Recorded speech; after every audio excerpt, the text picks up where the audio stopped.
नमस्कार, मी रुशाली यादव सारंग। आता आपण पाहणार आहोत सुपरफास्ट 50 बातम्या। बारामतीमधल्या गोविंद बागेमध्ये शरद पवारांचा दिवाळी पाडवा। राज्यभरातील कार्यकर्ते पवारांना भेटण्यासाठी गोविंद बागेत पोलिसांचा बंदोबस्त तैनात। बारामतीच्या काठेवाडीमध्ये आज अजित पवारांचा पाडवा। अजित पवारांना भेटण्यासाठी सकाळपासून कार्यकर्त्यांची गर्दी। अजित पवारांनी दुसरा पाडवा सुरू केल्याचं आज समजलं। पाडवा ज्येष्ठांचं दर्शन घेण्याचा दिवस। शरद पवार आमच्या घरातील ज्येष्ठ। राजेंद्र पवारांची प्रतिक्रिया। माझा बारामतीकरांवर विश्वास, जनता माझ्या पाठीशी। माहितीचे जास्तीत जास्त आमदार निवडून आणायचे हे टार्गेट। दादांचं वक्तव्य। अजित पवार काही कामामुळे दिवाळी पाडव्याला आले नसतील। अजित पवारांना वेळ मिळाला नसेल, पण बाकी सर्व आलेत। शरद पवारांची प्रतिक्रिया। शरद पवार दिवाळी पाडव्याला जिथे उभे राहतात तिथे लोक पवारांना भेटायला येतात। अजितदादांनी वेगळा निर्णय घेतला। दिवाळी पाडव्यावर रोहित पवारांची प्रतिक्रिया। एकत्र पाडवा होणं अपेक्षित होतं, मात्र पुढचं आता माहीत नाही। पवार कुटुंबातील 2 पाडव्यांवर सुनेत्रा पवार यांची प्रतिक्रिया। भावी मुख्यमंत्री सुप्रिया सुळे असे बॅनर घेऊन कार्यकर्ते बारामतीत। बॅनर घेऊन शरद पवारांसोबत काढला फोटो। मोहोळचे माजी आमदार रमेश कदम यांनी शरद पवारांची भेट घेतली। कन्या सिद्धी कदमची उमेदवारी कापल्यानंतर पाडव्यानिमित्त पवारांची भेट घेतली। अपक्ष निवडणूक लढवायची की नाही उद्या निर्णय घेणार। रमेश कदमांची प्रतिक्रिया। इडापिडा टळू दे, शरद पवार साहेबांचं राज्य येऊ दे। आमचा बळीराजा हातामध्ये बोर्ड घेऊन कार्यकर्त्याच्या शरद पवारांना दिवाळी पाडव्याच्या शुभेच्छा। बंजारा समाजामधील महिला आणि बांधवांकडून शरद पवारांना पाडव्याच्या शुभेच्छा। महिलांकडून पवारांचा औक्षण। इंदापूर तालुक्याचं वातावरण तुतारीमय झालंय। जनतेच्या आग्रहामुळे पवारांसोबत जाण्याचा निर्णय घेतला। अंकिता पाटलांची प्रतिक्रिया। श्रीगोंदा मतदारसंघातील भाजपचा उमेदवार बदलण्याची शक्यता। प्रतिभा पाचपुते यांच्याऐवजी मुलाला उमेदवारी मिळण्याची शक्यता। विक्रमसिंह पाचपुते यांना उमेदवारी मिळावी यासाठी प्रतिभा पाचपुतेही आग्रही। मराठा मुस्लिम दलित समीकरण जुळलं असून आज मतदारसंघावर चर्चा, तर उद्या संध्याकाळी 5 वाजता उमेदवार घोषित होणार। जरांगेंची प्रतिक्रिया। स्वाभिमानीचे नेते राजू शेट्टी मनोज जरांगेंच्या भेटीला। पंढरपूरचे काँग्रेस उमेदवार भगीरथ भालके, वामन मेश्राम, सांगलीचे प्रतीक पाटील देखील जरांगेंच्या भेटीला।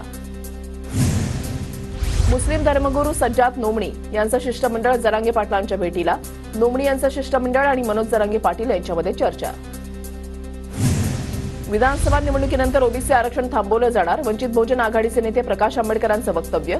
आपले आमदार निवडून आले तर आरक्षणावरचा हल्ला थांबवू शकू, आंबेडकरांकडून आवाहन। सोलापूरच्या माढा विधानसभा मतदारसंघामध्ये माहितीमध्ये धुसफूस। शिंदेगडाचे शिवाजीराव सावंत यांचा उद्या वाकावमध्ये मेळावा। सावंत यांच्या भूमिकेकडे लक्ष। भाजप वाशिम जिल्हा कार्यकारी अध्यक्षपदी राजू पाटील राजे यांची नियुक्ती। प्रदेशाध्यक्ष चंद्रशेखर बावनकुळेंच्या उपस्थितीमध्ये नियुक्ती। मी शिवाजी, अब्दुल सत्तार औरंगजेब। रावसाहेब दानवेंची टीका, तर औरंगजेब काय बोलतो ते मला शिवाजीला कशाला विचारता। दानवेंची प्रतिक्रिया। रावसाहेब दानवे चिल्लर माणूस। दानवेंनी केलेल्या एकेरी वक्तव्याचा जाहीर निषेध करतो। अब्दुल सत्तार यांचं प्रत्युत्तर। सत्तार औरंगजेब आहेत हे मान्य करायला हरकत नाही, पण दानवे हे कुठल्या अर्थानं छत्रपती शिवाजी महाराज होणार। अंबादास दानवेंची सत्तार आणि रावसाहेब दानवेंवर टीका। दिवाळी पाडव्यानिमित्त आज कोल्हापुरातील कसबा बावड्यामध्ये म्हशी सजवण्याचा आणि पळवण्याच्या स्पर्धा। कसबा बावड्यामधील म्हैस शौकीनांकडून दरवर्षी केले जाते आयोजन। हिंगोली विधानसभेचे महायुतीचे उमेदवार आमदार तानाजी मुटकुळेंच्या प्रचारासाठी प्रचार रथ। मुटकुळे यांच्यासह पदाधिकाऱ्यांनी जोरदार घोषणाबाजी करत रथ ग्रामीण भागामध्ये रवाना केला। बीडच्या परळी विधानसभा मतदारसंघात तिहेरी होण्याची शक्यता। पवार गटाचे बंडखोर उमेदवार राजेभाऊ फड निवडणूक लढण्यावर ठाम। बुलडाणा मतदारसंघामध्ये संजय गायकवाड यांची डोकेदुखी वाढण्याची शक्यता। बुलडाणा मतदारसंघात तिहेरी लढत होण्याची चिन्ह। भाजप नेते विजयराज शिंदेंकडून बंडाचा झेंडा कायम। शिंदेगडाच्या अब्दुल सत्तारांच्या विरोधातील तक्रारीची निवडणूक आयोगाकडून दखल। 24 तासामध्ये अहवाल सादर करण्याचे निर्देश। मालमत्तेची माहिती लपवल्याची आयोगाकडे तक्रार। माहितीचे उमेदवार संजय गायकवाड यांचा प्रचार सुरू। ग्रामीण भागामध्ये गावोगावी प्रचार रॅली। ठाणे जिल्हा निवडणूक विभागानं विधानसभा निवडणुकीसाठी 297 मतदान केंद्र वाढवली। लोकसभा निवडणुकीमध्ये मतदानाच्या वेळेला झालेला विलंब, मतदान केंद्रांवर लागलेल्या रांगा लक्षात घेऊन खबरदारी। बीड जिल्ह्यामध्ये कायदा आणि सुव्यवस्था राखण्यासाठी 14 नोव्हेंबरपर्यंत मनाई आदेश लागू, नियमांचं उल्लंघन केल्यास कारवाई केली जाणार. मालेगावमध्ये एमआयएमचे आमदार मुफ्ती इस्माईल यांच्यासह कार्यकर्त्यांचा पोलीस स्थानकाबाहेर ठिय्या. मुफ्ती इस्माईल यांच्या कार्यकर्त्यावर माजी आमदार आसिफ शेख रशीद यांच्या कार्यकर्त्यांनी जीवघेणा हल्ला केल्याचा मुफ्ती इस्माईल यांचा आरोप. जळगाव जिल्ह्यामध्ये निवडणुकीच्या पार्श्वभूमीवर नाकाबंदी, मुक्ताईनगरच्या करकी फाट्याजवळ 4.5 लाख रुपये जप्त. बीडमध्ये प्रचारासाठी गावामध्ये गेलेल्या उमेदवाराचा ताफा अडवल्याप्रकरणी पोलिसांकडून दखल, पोलिसांनी 10 जणांच्या विरोधात गुन्हा दाखल केला. लोकसभा निवडणुकीच्या पार्श्वभूमीवर पोलीस यंत्रणा अलर्ट मोडवर, अहिल्यानगरच्या सुपा टोल नाक्यावर 23 कोटी रुपयांचं सोनं जप्त. कोकणात पुढील 2 दिवस परतीच्या पावसाचा धुमाकूळ राहणार, हवामान विभागाकडून सतर्कतेचा इशारा. रत्नागिरीमध्ये परतीच्या पावसामुळे नागरिकांची तारांबळ. सिंधुदुर्गमधल्या मालवण कुंभार माठमधून हापूस आंब्याची पहिली पेटी नाशिकला रवाना. पावसाळ्यामध्ये आलेला मोहोर टिकून कोकणामधून हापूस आंब्याची पहिली पेटी बाजारात. वाशिममध्ये मागील महिन्यामध्ये अतिवृष्टीमुळे सोयाबीनचं मोठं नुकसान, मात्र आचारसंहितेमुळे शेतकरी मदतीपासून वंचित. दीपावली पाडव्याच्या मुहूर्तावर सिंधुदुर्गमधील मालवण कुंभार माठमधून हापूस आंब्याची पहिली पेटी नाशिकला रवाना. पावसाळ्यामध्ये आलेला मोहोर टिकून कोकणातून हापूस आंब्याची पहिली पेटी बाजारामध्ये दाखल.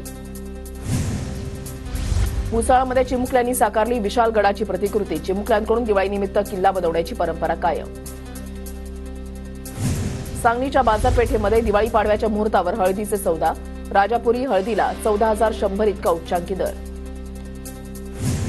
नगर पुणे महामार्गावर 23 कोटी 71 लाखांचं सोनं, चांदी, दागिने जप्त. सुपा टोल नाक्यावर निवडणूक आयोगाच्या पथकाची कारवाई. गाडी चालकाकडे आवश्यक कागदपत्र नसल्यामुळे कारवाई. पुण्यामधल्या आर्टिस्ट ग्रुपच्या सदस्यांनी भोर तालुक्यामधील दुर्गम डोंगरी भागामध्ये साजरी केली दिवाळी. हिरडस मावळ खोऱ्यामधील दुर्गम गावातील 101 कुटुंबांना ब्लँकेट आणि मिठाईचं वाटप. परभणीच्या पूर्णामध्ये जलवाहिनी फुटल्यानं हजारो लिटर पाण्याची नासाडी, मात्र पालिका प्रशासनाचं याकडे दुर्लक्ष. परभणीच्या पूर्णामधून संत मारुती महाराज दस्तापूरकर पायी दिंडीचं पंढरपूरकडे प्रस्थान. ज्ञानोबा तुकोबाचा गजर करत भाविक पंढरपूरकडे रवाना.